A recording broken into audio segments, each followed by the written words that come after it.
So, if you're wondering why the quality of our first video is not as it should be, that is because Mr. Brown was given a broken camera by the great Amazon retailer.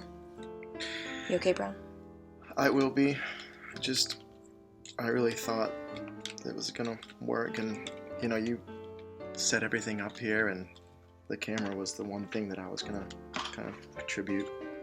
So I can't, but show must go on.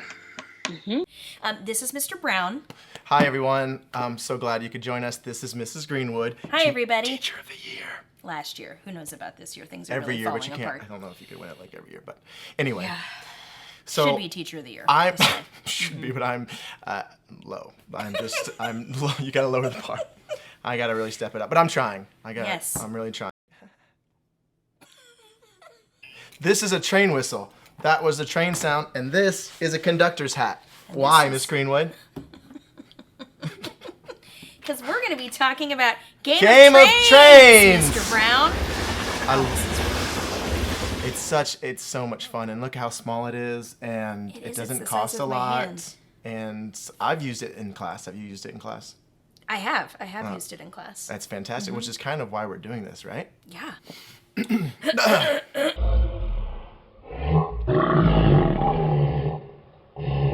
Okay, cool. So we're going to kick off every game that we review for you guys with 4 things that we think are really important. We've got time, cost, quality, and number of players, and also age, but there's not a... No, our ages are kind of vary, right? Yeah, Elementary. it's a range. But this, yeah, I mean, how old am I? Yeah, I mean, how old am I? Time? Okay, so time. Yeah, how long does it take to play this game? I would say 10 to 20 minutes right out of the box. And speaking of 10 to 15, that's exactly the price point for this game. We just checked on Amazon before we got on here, and it was about $13. And then the quality, just cards, coded cards, textured cards. This would be the locomotive at the front of your train. Oh, sorry. No. Yeah, the locomotives, there's 4 of these. Yep. So I guess that's the number of players, right? Up to 4. Yeah, 2 to 4 players. Right. We're looking at an age range of 8+. I take it back. They just don't. They just... Hello. This is our setup for the initial start of the game. As you can see, they are in descending order. To win the game, you must have them in ascending order. But it'll be different numbers, right? Yeah. Okay, just making sure. That was confusing to me at first. Oh, yeah, no, good point. So all these numbers, there's only one of each of them from 1 to 84, correct?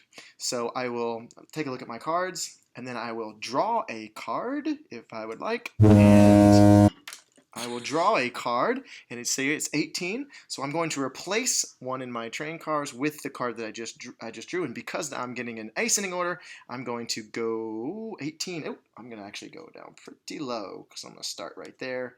And then I will take this card and put it in the community pile, just as such.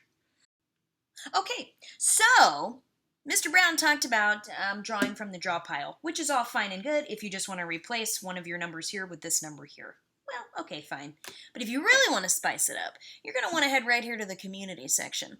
And at the top of all these community cards, you have symbols. This is a lock symbol. This would prevent your card from being taken using another action, but I don't want to go into all that. All I'm saying is when you're grabbing a card from the community pile, you're just doing the action that's on top, and you just follow the symbol and it explains to you exactly what you do. And also, you would recommend reading the instructions specifically about a lot of what these actions do. Totally. Because they do sometimes affect, like, not just one person, but everybody. Everybody. Yeah, these X's affect everybody.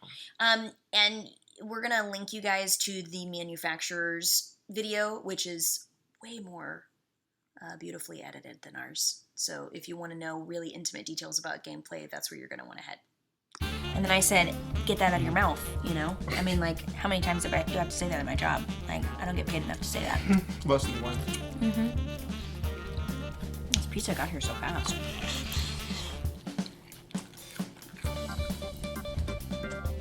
Are we recording?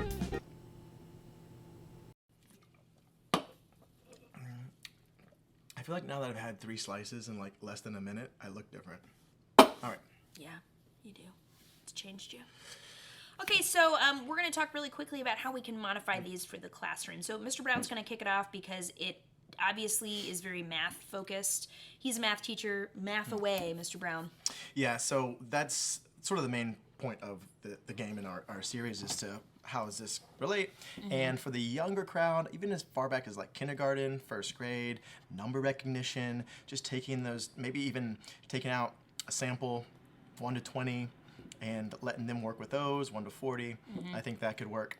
Also, first, second, third grade, that ascending, descending order, comparing numbers. They could even draw, maybe have 2 separate piles, can draw and just compare them a certain way. So who can make the longer trains or who has the greater number of trains, addition, subtraction, place value. There's a lot you could work with there. So, That's so true. So now a lot of questions are asked of like sort of, that didn't make any sense. Anyways, how can this be applied to reading? Well, you can use the numbers as sort of place markers. So odd numbers, you have to do one certain thing for a reading skill. Even numbers, you have to do something else.